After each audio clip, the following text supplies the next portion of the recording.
Olá, eu sou a Tayana Conrad. Começa agora mais um programa Ideias e Debates. E o tema do programa de hoje é estado de exceção. Por isso eu trouxe para conversar com a gente aqui o Pedro Serrano, ele que é professor de Direito Constitucional da PUC. Seja bem-vindo, professor, ao nosso programa. Trago também aqui para discutir esse tema o Luiz Manuel, ele que é professor de Direito Administrativo também da PUC aqui de São Paulo. Sejam bem-vindos e vamos aí conversar um pouquinho, né, sobre essa questão, o que é o estado de exceção, e eu vou pedir para o professor Pedro Serrano começar explicando para a gente o que é o estado de exceção. Ele, na realidade, é uma expressão que é polissêmica, ele tem alguns sentidos diversos, né? Ele tem um sentido filosófico-político, eu diria, tem um sentido jurídico, aí juridicamente vai depender de cada país como é que trata, né? E tem um sentido na teoria geral do Estado, acho que são sentidos diferentes, né? O estado de exceção, eu diria que no plano filosófico-político, ele representa o modelo de Estado liberal ou burguês que corresponde a uma forma autoritária, vamos dizer, de sobreposição do poder político sobre os direitos. É um modelo de Estado em que se imagina como sendo, vamos dizer, a fonte maior de legitimação das ações estatais o poder político e não uma Constituição ou os direitos, né? Portanto, um poder político que não se subordina aos direitos. Isso aí está no Estado moderno. É que a gente vê aqueles livros de teoria geral do Estado, parece que tudo é uma evolução, né? Quer dizer, como se surgiu o Estado democrático de direito, não existe isso outro modelo. Na realidade, não, né? Uh, Você tem desde Hobbes a reflexão a respeito disso, vamos dizer, um modelo de Estado que parte do pressuposto que o homem é inimigo do homem, o homem é o lobo do homem, nós existimos em sociedade com o outro constantemente me ameaçando se estivéssemos em situação natural. Por isso nós criamos o Estado para garantir a paz e a segurança, imaginando que garantia de paz e segurança se faz com com a violência legítima do Estado, né? Então, portanto, o soberano ou o Estado não estaria obrigado ao cumprimento do contrato social. O contrato social seria posterior ao Estado e não anterior. Esse modelo contrasta com outro modelo, que é que hoje em dia nós chamamos de Estado Democrático de Direito, eu chamaria Estado de Direito mesmo, né? Em que o poder político, ao contrário, ele vamos dizer, subordinado a direitos, né?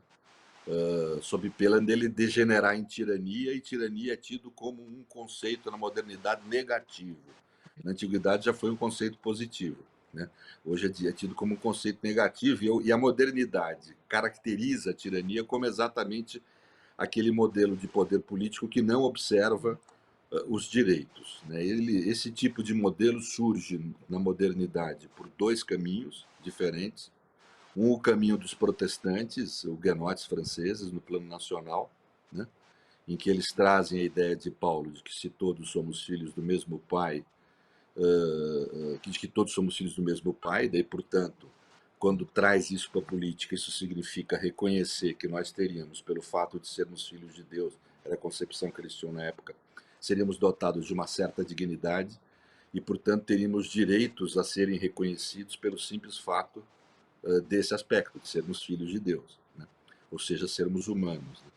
Isso são os huguenotes franceses quem trazem no plano local dos estados esse tipo de concepção. No plano internacional, não em torno da ideia de tirania, mas em torno da ideia da paz, né?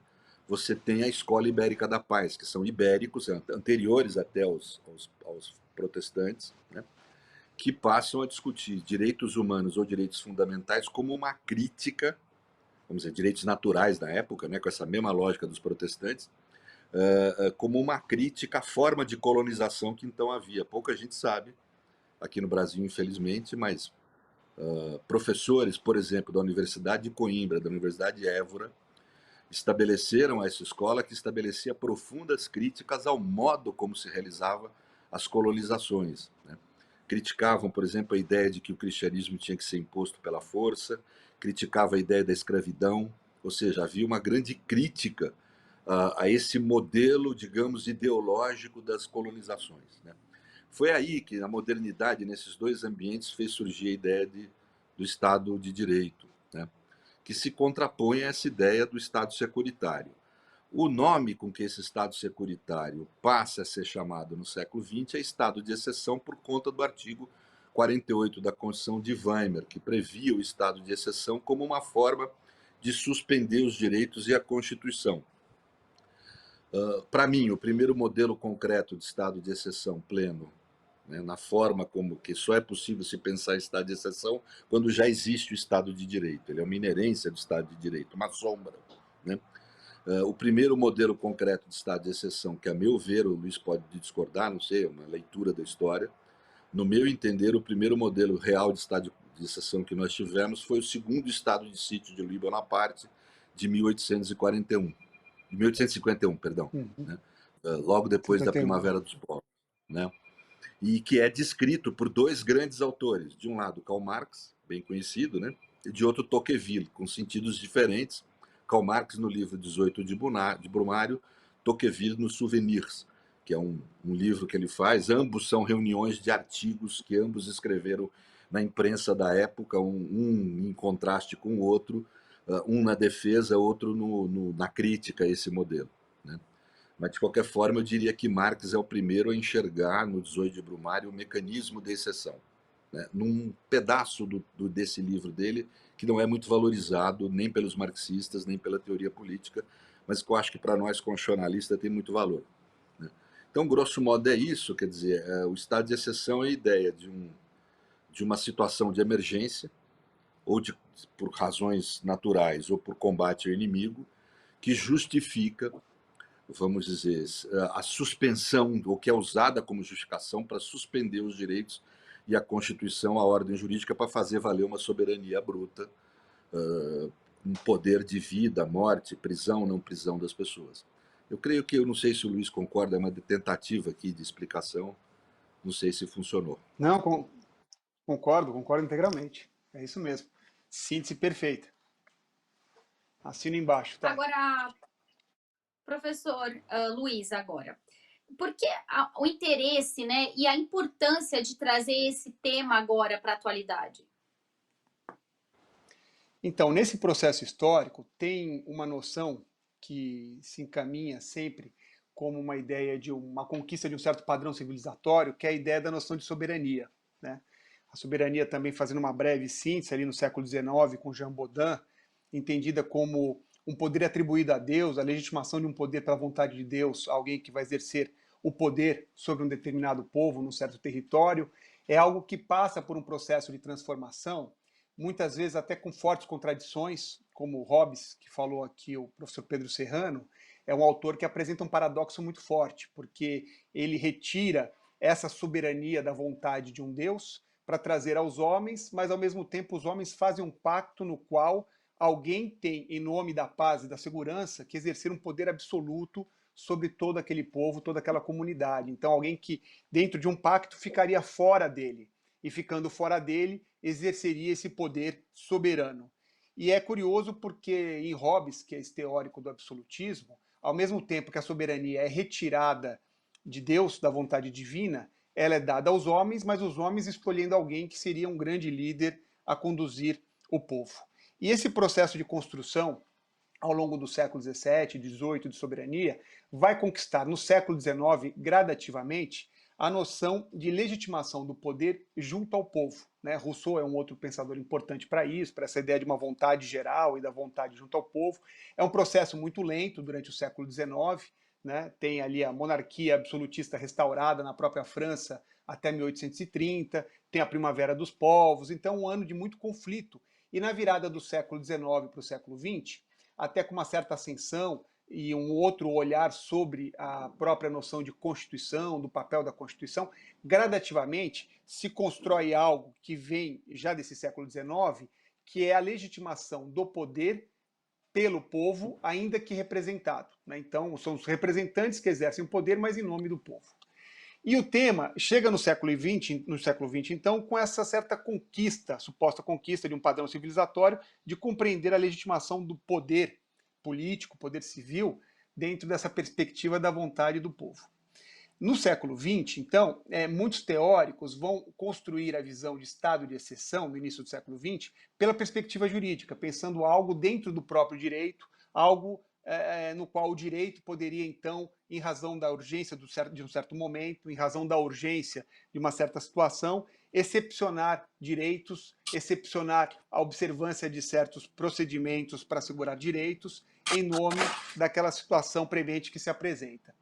Essa ideia, ela tem já um outro olhar, ainda aqui no começo do século XX, e é um autor que tem sido muito resgatado atualmente, que é o Carl Schmitt, é um jurista, que ele já tinha um olhar diferente sobre isso, não simplesmente uma concessão do direito, mas ele via a relação entre a vontade política e a vontade jurídica, entre o direito, como sob a perspectiva da vontade política antecedendo, na expressão ali dele, antecedendo lógica e cronologicamente o direito. Então a vontade política ela se sobrepõe ao direito. De todo modo, o século XX, até ali os regimes totalitários que crescem e outras ditaduras que se estabelecem ali no entorno da Europa, né? E depois na América Latina, depois na segunda metade, sempre se tem uma ideia de um estado de exceção, é uma construção muito forte, como a suspensão, então, do próprio direito, né? Seja por autores que digam que é o direito que dá esse consentimento, ou teóricos que vão dizer que não, é a vontade política que ela tem essa capacidade de se sobrepor ao direito. E aí, nessa perspectiva do Carl Schmitt, é interessante porque ele vai dizer que essa vontade política sobre o direito significa perceber que a soberania, o poder soberano não se encontra com o povo. O poder soberano se encontra com aquele que tem a capacidade de ditar a exceção, de anunciar qual é a exceção, como que a ordem deve ser compreendida, deve ser lida. Então, quem de fato tem essa capacidade de ditar a exceção, esse é o verdadeiro soberano. Mas postas essas anotações importantes, iniciais, logo aqui como compreensão do tema, a importância desse assunto na contemporaneidade é que diversos autores de correntes as mais variadas, formações as mais distintas e até por caminhos diferentes, não necessariamente por Carl Schmitt, mas por caminhos diferentes, na ciência política principalmente, são autores que têm identificado já há algumas décadas um novo processo de se estabelecer um estado de exceção. Aqui eu estou utilizando a expressão de Carl Schmitt. Uma nova forma onde a vontade política se sobrepõe à vontade jurídica, onde o povo não é o soberano, embora, no nosso caso, a Constituição, por exemplo, diga lá no artigo 1º, parágrafo único, que o poder pertence ao povo e é exercido por meio dos seus representantes, mas a dinâmica política, ela encontraria o soberano naquele que dita a exceção. E o porquê que diversos autores, por caminhos diferentes, às vezes nem necessariamente por Carl Schmitt, têm apontado para isso na contemporaneidade. Vários cientistas políticos, filósofos políticos. E aqui eu posso fazer menção brevemente até alguns autores que se tornaram clássicos, best-sellers no mundo inteiro, como os autores do livro Como as Democracias Morrem, Nacional-Populismo, O Fim da Democracia, vários livros que já foram até publicados no Brasil e são best-sellers no mundo. Eles indicam como um ponto comum, apesar desses caminhos diferentes, que essa nova configuração de um estado de exceção, chamando de estado de exceção, de uma ascensão do autoritarismo, se dá utilizando os meios dispostos pelo próprio direito, pela própria democracia. Existe uma distorção dos direitos, dos poderes conferidos pela Constituição, a leitura desses direitos e desses deveres, e desse modo a democracia ela se corrói e se destrói por dentro. Então, é algo muito mais difícil, inclusive, muitas vezes para se perceber, porque dentro de um processo histórico, e aí pensando em elementos contemporâneos, muitas vezes nós temos estados de exceção estabelecidos sem que as pessoas se deem conta. Porque ao contrário do passado, e até de um passado recente, eu não preciso mais de um golpe de Estado praticado no dia 31 de março. Eu não preciso mais de um sujeito fardado e com cap dizendo agora começa uma ditadura e anuncia um ato institucional. Eu não preciso de uma saudação caricata, como foi na Alemanha nazista. Eu não preciso mais desses símbolos para essa ascensão do autoritarismo. O autoritarismo consegue se apresentar de uma forma muito mais fragmentada, dissimulada. É uma forma que ela não é sólida. ela não se apresenta rigidamente e tomando ao mesmo tempo todos os campos da vida política e social. Pelo contrário, ela fraciona e ela faz ataques sistemáticos. Por exemplo, escolhe muitas vezes, que isso é comum em todos os países onde há ascensão do autoritarismo, educação e cultura. Porque politicamente são os campos mais frágeis de combate, né? São os campos mais frágeis de reação. Então são ataques, investidas recorrentes, quase semanais, quase diárias, sobre educação e cultura. Educação e cultura, até parece um momento em que tudo vai eclipsar, parece que o governo autoritário esqueceu a educação e cultura. Aí você percebe em política ambiental. Política ambiental, a mesma investida frequente, até que o momento para. Isso vai tomando vários campos: liberdade de expressão, censura em relação à imprensa, ataque aos outros poderes, que é sempre um campo muito mais difícil, um campo muito mais tateado pelos regimes de exceção com mais cuidado. Então, Donald Trump, por exemplo, nos Estados Unidos, significa esse estado frado de exceção, onde você tem formalmente uma democracia estabelecida, você tem um processo eleitoral, mas você tem um questionamento do processo eleitoral, você tem seguidores da imprensa que são criados, entre outras redes sociais, oficiais do próprio governo. E o tema contemporâneo, não curiosidade teórica, mas porque ele apresenta uma dificuldade em grau da sua própria percepção. E isso não só da sociedade de um modo geral, né, que acho que até de um modo geral a sociedade percebe que há um ataque nos regimes autoritários que se apresentam, há investidas mais fortes. Mas até profissionais da área jurídica muitas vezes ficam um tanto atordoados, porque aquilo que parecia ser, na perspectiva de muitos, uma investida autoritária, em algum momento recua sobre a saúde, a educação, mas depois tem em relação à liberdade de imprensa. Então, é esse caráter fragmentado, esse caráter dissimulado, essas investidas em graus e em tempos diferentes, sobre vários âmbitos da vida civil e da vida política, que levam à importância de se resgatar referenciais teóricos. Tem Agamben, tem Walter Benjamin, tem Carl Schmitt, referenciais teóricos importantes sobre o estado de exceção e contextualizá-los com aquilo que a nossa sociedade apresenta como uma nova reconfiguração da sua presença.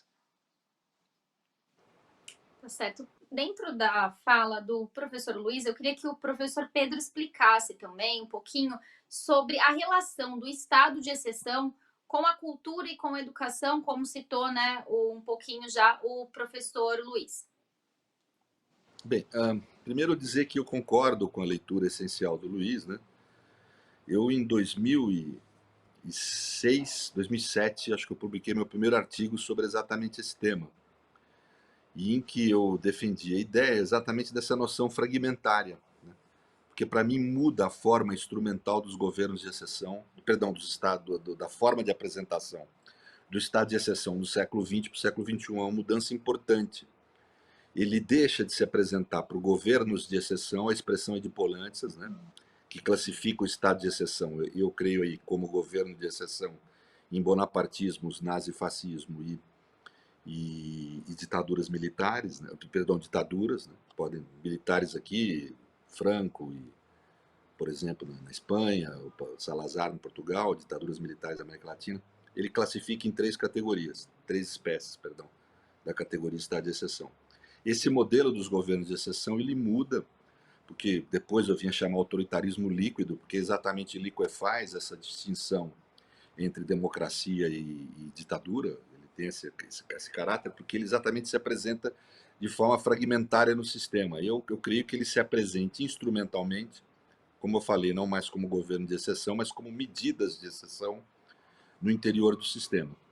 E o que eu observei na pesquisa empírica, e eu falo empírica no sentido de observar as ordens jurídicas, né, empírica no nosso território, né, é que nos Estados Unidos, por exemplo, e na Europa, os Estados Unidos é um regime híbrido, e na Europa é muito nítido, o chefe do executivo ainda como sendo o soberano que impõe a exceção, né, e que elege o inimigo e o nomeia, né, mesmo que com poderes às vezes ungidos pelo parlamento, como é o caso do Patriot Act nos Estados Unidos. Né. Mas o Patriot Act é um exemplo nos Estados Unidos, as leis antiterrorismo na Europa, as prisões de Calais, etc. Né. Você tem os decretos de exceção na França, Você tem várias medidas em que você tem, primeira característica no primeiro mundo, ainda é o chefe do executivo, ou o poder executivo, o agente ou o soberano que impõe as medidas de exceção.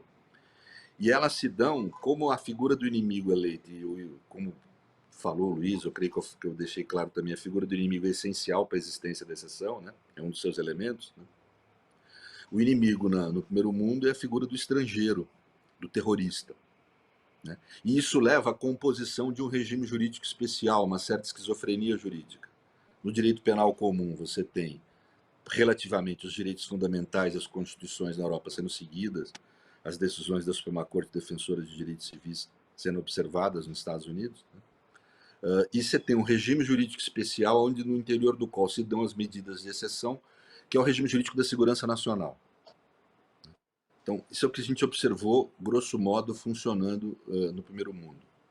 Na América Latina, para mim, se dá de forma diferente.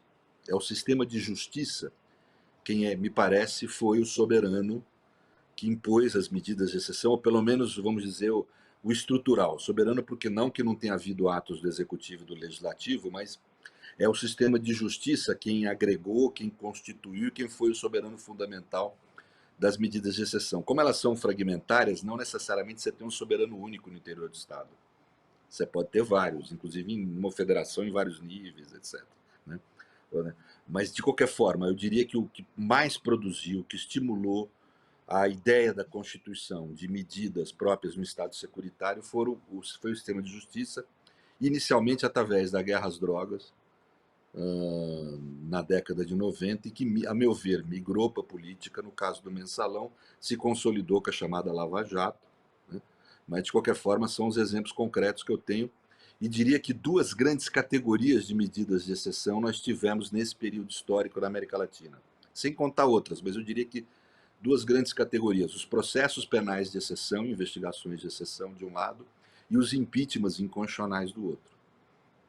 Eu faço essa defesa empírica, vamos dizer assim. Mas no plano estrutural, eu concordo totalmente com o Luiz. Nós temos um estado de exceção fragmentário no interior da democracia. Para mim, estruturalmente, ele se manifesta por medidas de exceção e não governos de exceção. Eu comecei a chamar, faz uns anos para cá, isso de autoritarismo líquido, né?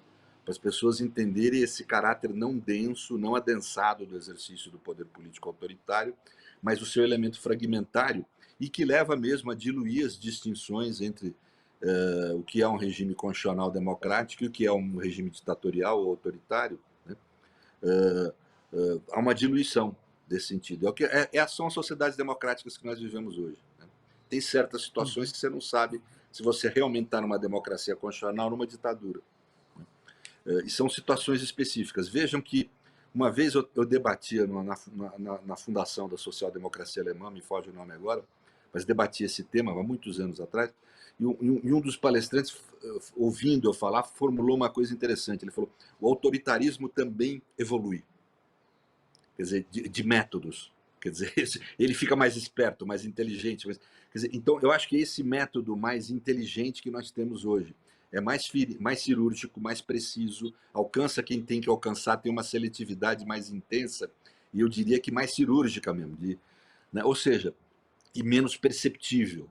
Inclusive perceptível no plano intelectual. É difícil uma pessoa que conheça só de teoria política percebê-lo. Tem que conhecer de direito, tem que conhecer de teoria política, conhecer um pouco de filosofia política, um pouco de história, para poder perceber como funciona o mecanismo. Né? Então, só para dizer que eu concordo, é impressionante como confluiu o meu pensamento com o do Luiz, e estamos agora muito próximos por conta disso. Mas, de qualquer forma, é isso mesmo, acho que é isso. No campo da cultura e da educação, óbvio que são ambientes privilegiados. Aí quem pode falar melhor é o Luiz, porque eu acho que se dá muito por medidas de exceção no campo do direito administrativo. Né? Mas, às vezes, podem ver medidas penais, eu conheço no campo da cultura, por exemplo. Né? Medidas penais, etc., contra cineastas, etc. É evidente que podem haver mecanismos judiciais também de medidas de exceção. Mas eu diria que é um campo privilegiado para medidas no campo do direito administrativo, em que você tem, eu não tenho tempo aqui de me estender, mas no campo, por exemplo, do Brasil hoje, do cinema, da cultura em geral, nós temos um cotidiano de medidas de exceção praticadas, suspendendo o direito, tratando o homem de cultura como inimigo de Estado. Não se trata nem de tratar como réu o cidadão que eventualmente errou. Se trata de tratar como inimigo do Estado, né? Que essa que é a característica da medida de exceção. O processo penal de exceção, por exemplo, o réu é tratado não como cidadão que eventualmente errou, mas como inimigo da sociedade do Estado, né? E isso se alcança, é importante dizer também a figura do inimigo, quem escolhe o inimigo nomeia, e ao nomeá-lo desumaniza, porque usa de categorias, né? Por exemplo, você chamar no campo de concentração havia o nome mais genérico possível, mais abstrato possível, que era o número, que tem menos a ver com a realidade e com a individualização, né? As pessoas eram designadas pelo número. Mas ocorre o mesmo quando a gente chama, fulano é os corruptos, os favelados, os traficantes, os pedófilos, tudo isso são categorias que desumanizam, né? Então, quem escolhe o inimigo, o soberano que impõe a exceção, escolhe o inimigo, nomeia e ao nomeá-lo desumaniza, né? A linguagem tem um papel estruturante e constituinte aí, né? Mas, de qualquer forma, acho isso. Acho a educação e a cultura ambientes privilegiados para o autoritarismo agir. Porque, na realidade, nós sabemos, né? É a cultura que mantém a unidade do povo através da sua diversidade, que é algo que o estado de exceção não aceita, porque acredita na ideia de homogeneidade do povo e não da sua diversidade. E a cultura é a plena manifestação da unidade pela diversidade, né? Onde eu me aproximo do diferente pelo encantamento e não pelo ataque, né? E, por outro lado, a educação é que nos liberta, quer dizer, que nos faz não sujeitos à apropriação, né? A apropriação das nossas ideias, a não sermos mentalmente colonizados, é o que nos fortalece a nossa autonomia civilizatória de cada indivíduo, de cada núcleo social e do próprio povo como um todo considerado. Então, são ambientes mesmo privilegiados. Não há, é interessante, né, Luiz? Não há exemplo histórico de autoritarismo na modernidade que a educação e a cultura não sejam vítimas privilegiadas desse autoritarismo. Até porque Luiz, tem também são a dois questão, então, pontos, né? professor Luiz. Pode falar, professor. Assim, o Pedro, de fato, assim, foi muito interessante, conversou sobre isso, como nossas pesquisas, ainda que num certo bom momento delas, de forma paralela, elas encontraram pontos em comum, né? Ainda que utilizando muitas vezes assim, expressões diferentes. E um aspecto que acho que é muito importante, que está presente nos meus estudos, nas minhas pesquisas, e que também já se encontrava ali com o Pedro, e o Pedro produzindo artigos especificamente falando sobre isso, essa ideia tanto do soberano, nessa perspectiva da exceção, que é aquele que detém a possibilidade de dizer exceção, tanto desse soberano ser volátil e ser uma soberania compartilhada. Volátil por quê? Porque instaurado o estado de exceção, aquele que domina, que pode ser ali o líder, pode ser um ministro de justiça, mas depois pode ser um ministro da economia, depois pode ser o primeiro-ministro, pode ser o presidente. Então, existe uma volatilidade, não existe mais aquela ideia da identificação personalista daquele que é o soberano enquanto o anunciador do estado de exceção. E é compartilhada porque não precisa necessariamente ser um único líder, ele pode justamente ter essa fragmentação, né? E é mais uma dificuldade, muitas vezes em estados de exceção contemporâneos, nós temos um desejo, uma esperança de que tal líder, que simboliza muito aquela circunstância de exceção, que ele deixe aquele determinado posto. Mas muitas vezes o fato de deixar não desestrutura o sistema, né? Então, isso é muito importante. E isso se leva, essa ideia de volatilidade, essa ideia de compartilhar mais de um soberano, se leva à figura que caracteriza o eixo central da equação da viabilidade do estado de exceção, que é a relação amigo-inimigo, né? Como é que isso se estabelece? Como é que essa soberania é usurpada? Como é que o povo consente com isso? Além da forte mobilização de afetos, de sentimentos, como medo, angústia, decepção, ódio, além dessa forte mobilização de sentimentos sociais, exatamente, além de tudo isso, existe uma ideia de que tudo isso tem que ser focalizado na figura de um inimigo, né? Então, o inimigo, e esse inimigo, na contemporaneidade, nos estados de exceção, esse inimigo não precisa mais, como foi ali na Alemanha nazista, ser o comunista, o socialista, o cigano, o judeu, o homossexual. Eu não faço mais uma composição de 5, 6 ou 7 entre partidos políticos, etnias, eu não faço mais essa composição. O inimigo hoje, ele é muito volátil. O inimigo pode, numa determinada semana, ser um youtuber. na semana seguinte pode ser um ator de Hollywood, na outra semana pode ser um conjunto de ONGs que lutam para a proteção do meio ambiente. E pode haver uma composição não só de como tem uma ideia de compreensão, mas de ideias. Pode ser, por exemplo, o conjunto de ideias de educação de Paulo Freire. Pode ser o comunismo, no sentido mais vago e impreciso do termo. Então, existe essa volatilidade em relação ao inimigo, porque não é tanto o inimigo que importa. O que importa é a permanência de uma equação amigo-inimigo que dá a sustentação de mobilidade, de mobilização de sentimentos, de afetos políticos, para dar alguma sustentação, porque todo estado de exceção precisa de uma sustentação social, né? Então, esse apoio ao regime autoritário dado, ele ocorre por essa mobilização de afetos com a indicação de inimigos. E as redes sociais hoje são um instrumento fantástico para esse tipo de manipulação. E colocando cada vez mais inimigos mortos, vivos, inimigos que são sujeitos, inimigos que são ideias, pouco importa. O que importa é que eu tenha um inimigo, e quando eu tenho um inimigo, entra uma contradição do próprio sistema. Aquilo que a gente fala de estado de exceção, que parece que é algo pontual, é normalização. E para sua normalização, ele precisa dessa circulação permanente.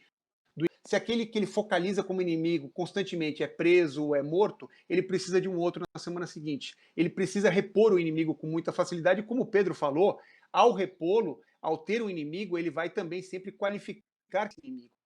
O nome é esse inimigo. E educação e cultura são dois campos que são normalmente objeto de primeiro ataque de qualquer modelo de estado de exceção, tanto tradicional da primeira metade do século passado, quanto esse que se constitui na virada do século, né? E aí eu queria até dizer que assim, a gente tem muita convergência mesmo, porque eu não descarto o sistema de justiça. O sistema de justiça entra, para mim, dentro dessa volatilidade. Uma hora pode ser uma determinada figura, vamos imaginar, dando um exemplo concreto, a figura do Sérgio Moro enquanto juiz, muito criticada em relação ao mecanismo de estado de exceção, mas em um certo momento ele deixou de ser juiz e foi ministro de Justiça, né? Então, essa volatilidade, na verdade, faz com que o meu pensamento, mais uma vez, tenha uma convergência muito grande em relação ao que o Pedro fala, né? E aí, em relação à educação e à cultura, especialmente, tem dois pontos importantes na compreensão disso.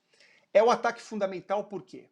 Porque educação e cultura são os espaços, em termos de produção de pensamento, de produção de consciência crítica, são os espaços que permitem essa conscientização crítica e cidadã a respeito do que são padrões civilizatórios adequados. Justamente por meio da educação e da cultura é que a pessoa consegue compreender que sim, o país viveu sob uma ditadura civil-militar de 64 a 85, que sim, foi um golpe militar em 64, que houve perseguição. A educação e cultura de um povo e se faz por vários caminhos, né? Basta ver, a gente muitas vezes tem uma dificuldade de compreender em relação à nossa própria realidade, mas basta fazer paralelos que é muito fácil entender, no caso, por exemplo, do Holocausto.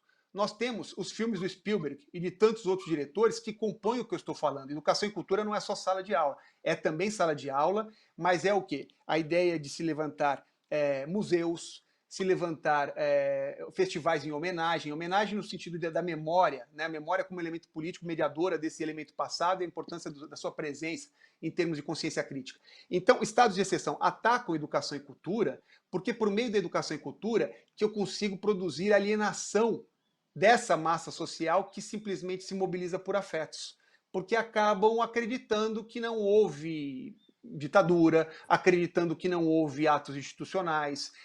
O primeiro momento é o momento de você desmobilizar a capacidade de crítica. Então, educação e cultura tem essa importância muito grande. A escola sem partido é um outro exemplo.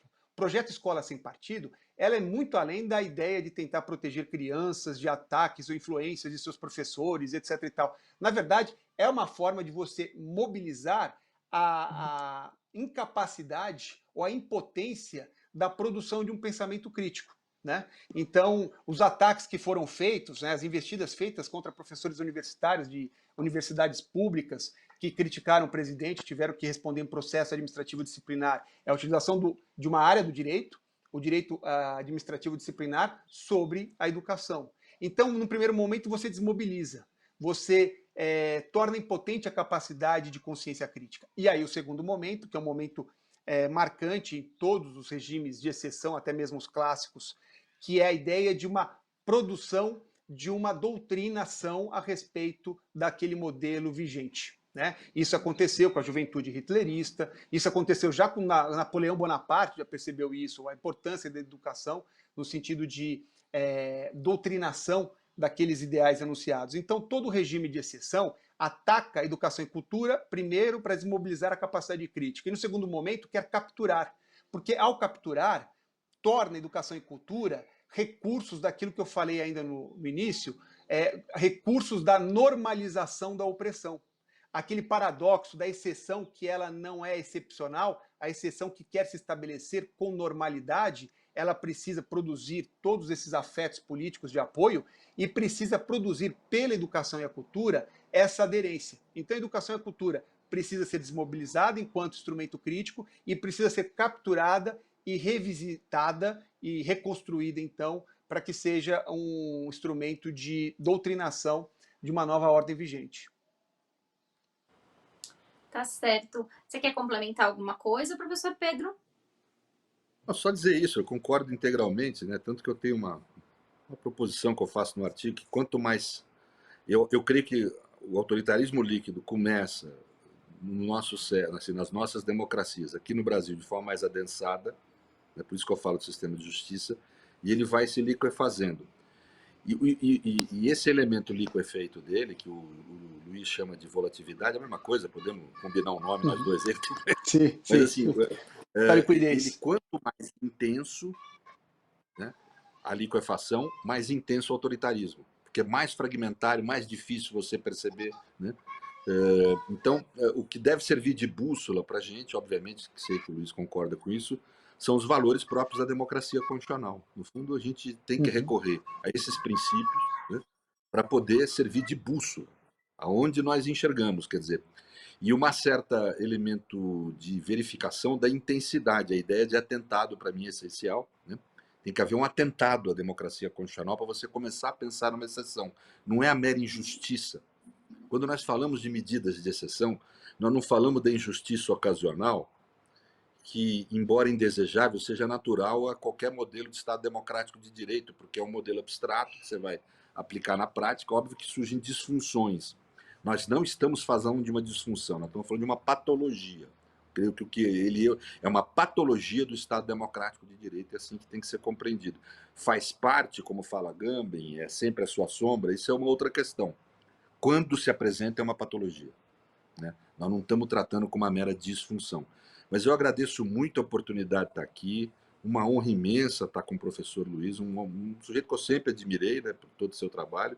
Agora estamos no momento que estamos confluindo, é sinal que nenhum dos dois está tão errado, porque senão a gente... E realmente é uma confluência espontânea, né, e de observação da realidade. Né? Então isso tem, acho que, uma força muito grande, né? Duas pessoas formadas em valores semelhantes de democracia constitucional confluem nessa leitura, é que nós não estamos atirando tão fora do alvo assim. Né? De qualquer forma, eu creio que é um prazer e uma honra imensa estar aqui hoje. Eu agradeço imensamente essa oportunidade. Tá certo. A gente chegou aqui aos minutinhos finais do nosso programa, mas eu queria então agradecer a disponibilidade, né, dos dois professores, o professor Pedro Serrano e o professor Luiz Manuel. Muito obrigada por tirar esse tempinho na agenda e conversar com a gente sobre esse assunto tão importante, explicar para o telespectador um pouquinho o porquê, né, de trazer essa questão para a atualidade. Muito obrigada e até uma próxima oportunidade. Até uma próxima. Obrigado. Até a próxima. Esse foi mais um programa Ideias e Debates. Para você rever esse programa, acesse a nossa plataforma no YouTube da Rede Alesp. Muito obrigada e até um próximo programa. Tchau, tchau.